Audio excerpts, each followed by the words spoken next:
بسم اللہ الرحمن الرحیم حامدا و مصلیا و مسلمہ۔ آج کافی عرصے کے بعد فیس بک پر میں لائیو حاضر ہوا ہوں۔ اس کی وجہ یہ ہے کہ فیس بک پر حضرت سیدنا حسان بن ثابت رضی اللہ تعالیٰ عنہ سے مروی اشعار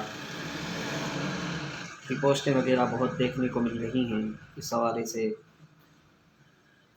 کچھ عرصہ پہلے میں حضرت سیدنا ابو بکر صدیق رضی اللہ تعالیٰ عنہ کی شان میں جو قرآن مجید قرآن رشید میں آیات ہیں ان کو جمع کر رہا تھا، اور بحمد اللہ تعالیٰ اس پر کام مکمل ہو گیا ہے الحمدللہ۔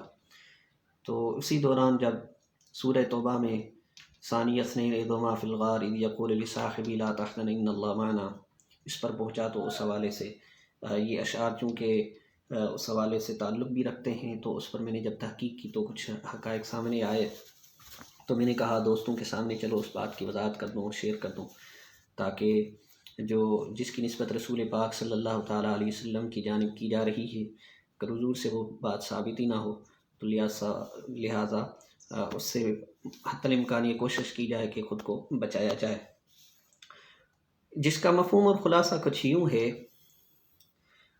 کہ وہ کہتے ہیں کہ حضرت سیدنا انس رضی اللہ تعالیٰ عنہ سے یہ حدیث مروی ہے،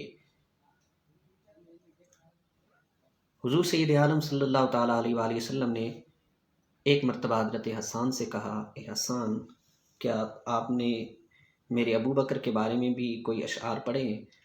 تو آپ نے عرض کی، اے اللہ کے نبی جی بالکل میں نے ان کی شان میں اشعار پڑھے ہیں۔ تو حضور نے فرمایا آپ مجھے سنائیں، تو وہ اشعار سنائے۔ جب وہ اشعار سن کر حضور مسکرائے، یہاں تک کہ حضور کی داڑھی مبارک نظر آنے لگی، اور فرمایا یا حسان قد صدقت، اے حسان جو بھی تو نے کہا ہے نا وہ سچ کہا ہے، یقیناً وہ اسی شان کے لائق ہیں اور وہی آپ کی شان ہے اور اس کا کوئی برابر نہیں ہے۔ تو اب آتے ہیں اس کے حقیقت کی طرف۔ اچھا، یہ مستدرک للحاکم میں موجود ہے، بہت سارے کتب میں موجود ہے، بعض کتب میں بغیر سند کے ہے، بعض کتب میں سند کے ساتھ موجود ہے۔ ایک طریق اس کا مستدرک للحاکم میں موجود ہے، اور اس کا دوسرا طریق جو ہے نا وہ طبقات الکبریٰ میں بھی موجود ہے، المنتظم فی تاریخ الامم والملوک میں بھی موجود ہے۔ پہلے طریق کا ہم پہلے حال دیکھتے ہیں کیا ہے۔ پہلا طریق جو ہے وہ مستدرک الحاکم میں موجود ہے، اس کی سند کچھ یوں ہے، حدثنی ابو جعفر احمد بن عبید الحافظ بحمدان حدثنا محمد بن ابراہیم حدثنا عمر بن زیاد حدثنا غالب بن عبد اللہ القرفسانی عن ابیہ عن جدی حبیب بن ابی حبیب، یہاں تک یہ اس کی سند موجود ہے۔ اچھا، اس سند کی تحقیق میں جب جاتے ہیں تو اس کی سند میں ایک راوی ملتا ہے جس کا نام عمر بن زیاد ہے۔ عمر بن زیاد کی کیا ہے؟ عمر بن زیاد جو راوی ہے نا وہ حدیث کو گھڑنے والا راوی ہے، وہ حدیث کو گھڑنے والا راوی ہے۔ امام ذہبی نے خود اس کی تحقیق کی، مستدرک الحاکم میں آپ دیکھیں۔ اسی طرح میزان الاعتدال میں بھی یہی ہے کہ کان یدع الحدیث، وہ حدیث کو گھڑنے والا راوی تھا، وکان کذابا، اور کذاب اور جھوٹا راوی تھا۔ ابن عدی نے بھی یہی کہا، یہ منکر الحدیث ہے اور حدیث کا چور تھا، حدیث کو چھپانے والا راوی تھا، ویحدث بالبواطیل، اور یہ تو باطلہ حدیث کو بیان کرتا تھا۔ ابن مندہ نے بھی یہی کہا کہ یہ متروک الحدیث راوی ہے۔ ابو احمد بن عدی الجرجانی وہ فرماتے ہیں کہ شیخ ابو احمد نے کہا یہ روایت ہی منکر ہے۔ اسی طرح یعنی کہ اس میں ایک راوی عمر بن زیاد کیا ہے، وہ متروک الحدیث ہے۔ حضرت ابن حجر عسقلانی رحمۃ اللہ تعالی علیہ الاصابہ فی تمییز الصحابہ میں اس روایت کو ذکر کرنے کے بعد لکھتے ہیں کہ والراوی عن غالب متروکن، ایک راوی تو وہ عمر بن زیاد ہو گیا، اور اس کا دوسرا راوی جو ہے نا وہ غالب ہے۔ فرماتے ہیں کہ وہ راوی بھی متروک الحدیث ہے اور اس کی سند مجہول ہے۔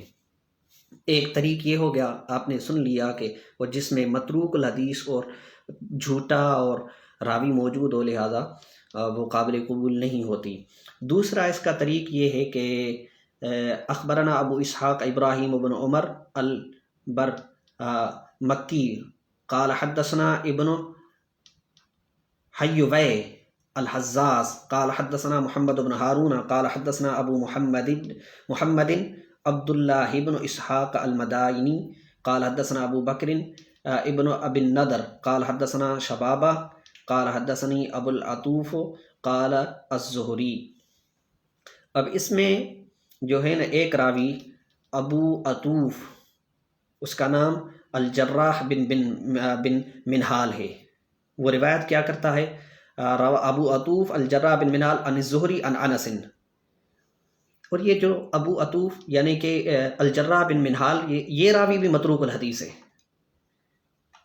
امام ابو نعیم اس کے حوالے سے لکھتے ہیں کہ عن الزہری، یہ روایت امام زہری سے کرتا ہے، اور ان کا حکم کیا ہوتا؟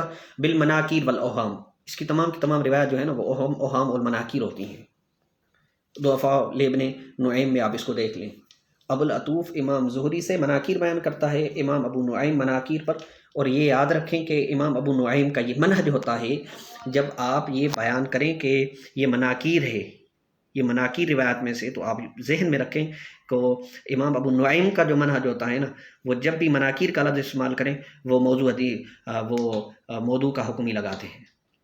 امام بخاری اور امام مسلم نے اسی راوی کے متعلق کہا کہ یہ راوی منکر الحدیث ہے۔ امام ابو حاتم، امام نسائی اور امام دولابی، دارقطنی، ابن طائر اور امام ذہبی نے بھی یہی کہا کہ یہ متروک الحدیث راوی ہے۔ مزید ابن حبان تو یہ کہتے ہیں کہ کانا یکذب فی الحدیث، یہ حدیث میں جھوٹ بولتا تھا، اور یہ شراب کا عادی تھا، شراب پیتا تھا۔ تو دیکھیں آپ، اس سے یہ معلوم ہو گیا اس میں دونوں سندوں میں ایسے راویان موجود ہیں جو متروک الحدیث ہیں، لہذا اس کی نسبت رسول اللہ صلی اللہ تعالیٰ علیہ وآلہ وسلم کی طرف نہ کی جائے، کیوں کہ یہ بات رسول اللہ صلی اللہ تعالیٰ علیہ وآلہ وسلم سے اصول کے اعتبار سے یہ بات ثابت نہیں ہے، لہذا یہ روایت موجود ہے، اس کی نسبت رسول اللہ صلی اللہ تعالیٰ علیہ وسلم کی جانب کرنا مناسب نہیں ہے۔ واللہ عالم و رسول، واللہ اور اللہ کا رسول بہتر جانتا ہے۔